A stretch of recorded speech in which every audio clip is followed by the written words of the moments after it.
قد أفلح المؤمنون الذين هم في صلاتهم خاشعون والذين هم عن اللغو معرضون والذين هم للزكاة فاعلون والذين هم لفروجهم حافظون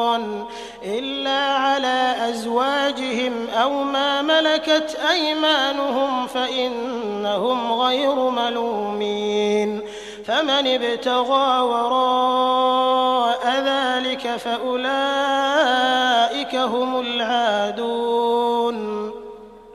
والذين هم لأماناتهم وعهدهم راعون والذين هم على صلواتهم يحافظون